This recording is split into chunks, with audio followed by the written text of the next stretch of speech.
देख रहे हैं पंच न्यूज एनसीआर और मैं हूं आपके साथ मानवी ठाकुर। शुरुआत करते हैं आज की खास खबरों से। अधिक अपडेट्स के लिए बने रहिए पंच न्यूज एनसीआर के साथ। चैनल को लाइक, शेयर, सब्सक्राइब करें और बेल आइकन दबाना बिल्कुल न भूलें। सूर्यनगरी में हुए सनसनीखेज हत्याकांड में ब्यूटिशियन अनीता चौधरी हत्याकांड का मुख्य आरोपी गुलामुद्दीन अभी पुलिस की गिरफ्त से बाहर है। बता दें, अनीता के शव का अभी तक निस्तारण नहीं हुआ है। डीसीपी पश्चिमी राजश्री वर्मा ने समाज और परिजनों के साथ वार्ता की, लेकिन अभी तक गतिरोध कायम है। आरोपी की गिरफ्तारी के बाद शव का निस्तारण करने की बात समाज द्वारा कही गई है। डीसीपी वर्मा का कहना है कि गुलामुद्दीन को पकड़ने के लिए हर स्तर पर प्रयास जारी है। वार्ता के बाद परिजनों और समाज के लोगों ने आरोपियों की गिरफ्तारी और मामले की न्यायिक जांच करवाने की मांग की है। साथ ही सरदारपुरा थानाधिकारी के खिलाफ कार्रवाई की मांग की है। इधर पुलिस ने आरोपियों की पत्नी आबेदा परवनी को गिरफ्तार कर लिया है। उल्लेखनीय है कि 27 अक्टूबर को अनीता अपने पार्लर को बंद कर ऑटो से गंगाना गांव गई हुई थी। ऑटो के आगे एक्टिवा पर गुलामुद्दीन चल रहा था। अनीता की गुमशुदगी दर्ज होने के बाद पुलिस ने जब पड़ताल की तो गुलामुद्दीन के घर के पास ऑटो चालक द्वारा उसे छोड़ने का पता चला था, जिसके बाद अनीता की हत्या कर 6 टुकड़ों में शव गाड़ने का खुलासा हुआ था। सीसीटीवी कैमरों और टैक्सी ड्राइवर की मदद से पुलिस महिला के पार्लर के सामने दुकान चलाने वाले गुलामुद्दीन के गंगाना स्थित तक घर पहुंची थी। पुलिस को घर से गुलामुद्दीन नहीं मिला, तब उसकी पत्नी आबिदा को हिरासत में लेकर पूछताछ की गई थी। आबिदा ने बताया कि अनीता को मारकर शव अपने घर के बाहर ही गड्ढे में दबाया गया था। जोधपुर में ब्यूटी पार्लर चलाने वाली महिला की हत्या शव के टुकड़े टुकड़े करके मामले में पुलिस ने नया खुलासा किया है। फरार आरोपी ने पत्नी के साथ मिलकर प्री प्लान तरीके से वारदात को अंजाम दिया था। साजिश के तहत महिला को अपने घर बुलाया, इसके बाद बेहोशी की दवा मिलाकर शरबत पिलाई, बेहोश होने के बाद हत्या की और मारपीट करने वाले चाकू से शव के टुकड़े टुकड़े कर बोरे में भर दिए। इसके बाद अपने घर के बाहर खोदे गए करीब 10 फीट गहरे गड्ढे में बोरों का दबा दिया।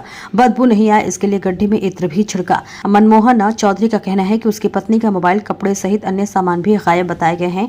महिला को ज्वेलरी पहनने का शौक था, वह लाखों रुपए की ज्वेलरी पहनकर रहती थी। गुलामुद्दीन की पत्नी के पास भी महिला की एक अंगूठी मिली है। सरदारपुरा थाने में महिला की हत्या का मामला दर्ज हुआ है।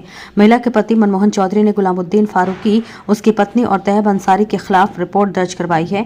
परिजनों ने आरोपियों की गिरफ्तारी की मांग करते हुए अब तक शव नहीं लिया है। महिला की हत्या के बाद से गुलामुद्दीन फरार है। पुलिस ने बताया है आरोपी की तलाश में सभी संभावित ठिकानों पर दबिश दी।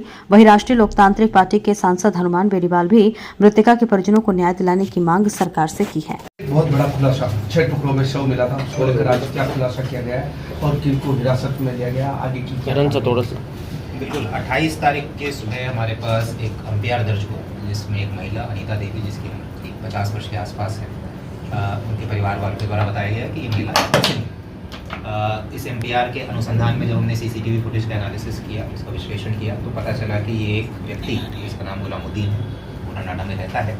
वहाँ तक हमने उसके मूवमेंट को ट्रेस किया। उसके बाद फिर उसकी पत्नी से जब पूछताछ की और उसमें ये खुलासा हुआ कि ये गुलामुद्दीन ने इस महिला की हत्या करके ज़मीन में इसे दफना दिया। उसके बाद फिर एफएसएल टीम को बुलाया गया, डॉग स्पॉट को बुलाया गया, सारे उच्च अधिकारी वहाँ मौके पर गए। लाश 2 कट्टे में थी, 2 कट्टों को हमने सीज किया, उसको हॉस्पिटल भिजवाया और पिछले 1.5 दिनों से पूरी टीम जो है गुलामुद्दीन और इसके साथ साथ जो भी इस प्रकरण में जो भी इसके एसोसिएट्स थे, जो भी सहयोगी थे, उनके पीछे लगी हुई थी। हमने करीब पिछले 1.5 दिनों में 18 लोगों को डिटेन करके यहाँ पर हम निरंतर उनसे पूछताछ कर रहे हैं। फिलहाल अभी तक जो प्रारंभिक अनुसंधान हुआ है और अभी तक जो चीज़ें सामने आई हैं, ये मैं संक्षिप्त में एक बार बताना चाहूँगा। गुलामुद्दीन और इसकी बीवी ने एक सोची समझी प्लानिंग के तहत इस प्रकरण को अंजाम दिया है। अभी तक जो बात सामने आई, इनके ऊपर बेसिकली काफ़ी कर्जा हो गया था। इन्होंने अपना एक घर लिया हुआ है पुरानाड़ा में, बैंक से लोन लेकर उसकी किस्तें चुकानी थी। और ये जो मेन आरोपी है गुलामुद्दीन, ये जुआ सट्टा खेलने का आदी था। इसने जगह जगह से कहीं 30,000, कहीं 50,000 इस तरीके से कर्जा लिया हुआ है। तो उस कर्जे को चुकाने के लिए इस महिला को बेसिकली अपने घर बुलाया और गुलामुद्दीन और ये महिला आपस में परिचित थे। इनकी दुकानें, जो महिला की दुकान है ब्यूटी पार्लर की और जो आरोपी है उसकी दुकान है ड्राई क्लीनिंग की, ये एक ही एरिया में ये आपस में परिचित थे। इनके कॉल डिटेल से पता चल रहा है कि बातचीत भी होती थी इनसे और सीसीटीवी में दिख रहा है कि महिला अपनी मर्जी से इसके घर जा रही है। तो इससे ये साबित होता है कि आपस में परिचित थे, एक दूसरे को जानते थे और वहाँ जाकर फिर इस आरोपी ने ये घटना को अंजाम दिया।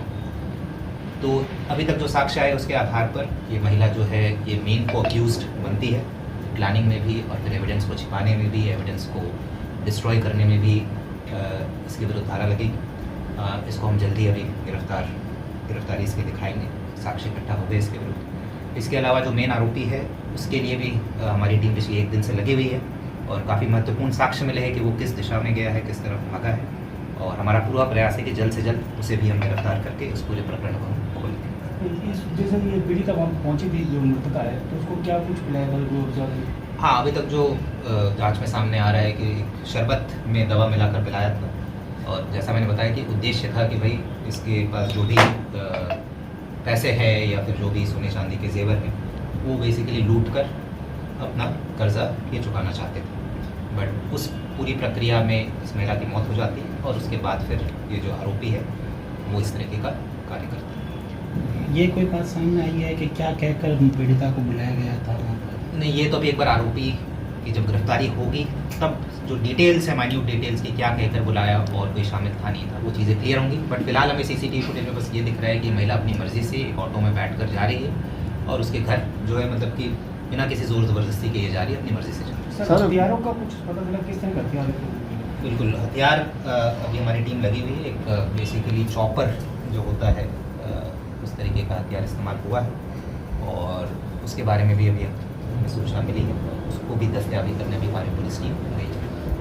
सर, कई तरह की सूचनाएं आ रही है जिसमें ये बताया जानकारी मिल रही है कि गुलामुद्दीन था, उसका कोई पाकिस्तान से भी कोई संबंध था या जो ब्लैकमेलिंग का भी कोई ऐसी बातें आ रही, तो उसको लेकर क्या है? नहीं, बिल्कुल, ये मैं आपके माध्यम से, आप सभी मीडियाकर्मी यहाँ पर हैं, आपके माध्यम से मैं क्लियर करना चाहूँगा कि ऐसी कोई भी बात अभी तक के अनुसंधान में नहीं आई है। अभी तक जो अनुसंधान हुआ है केवल आपसी बेसिकली लेन देन या फिर लूट के हिसाब से इस महिला को शरबत पिलाया गया, उसमें दवा मिलाकर, और उस पूरी प्रक्रिया में ये घटना को कारित किया गया है। अभी तक कोई और बात अभी तक के अनुसंधान में नहीं आई है, ये मैं बिल्कुल स्पष्ट रूप से बता सर, आरोपी के ऊपर 5 साल पहले से ही मुकदमे चल रहे हैं। ये इसका लास्ट मुकदमा 2008 का है। 2007 और 8 केवल 2 वर्ष इसके मुकदमे हैं, चोरी के मुकदमे हैं। उसके बाद 2008 के बाद इसके कोई और मुकदमे नहीं थे। Thank you.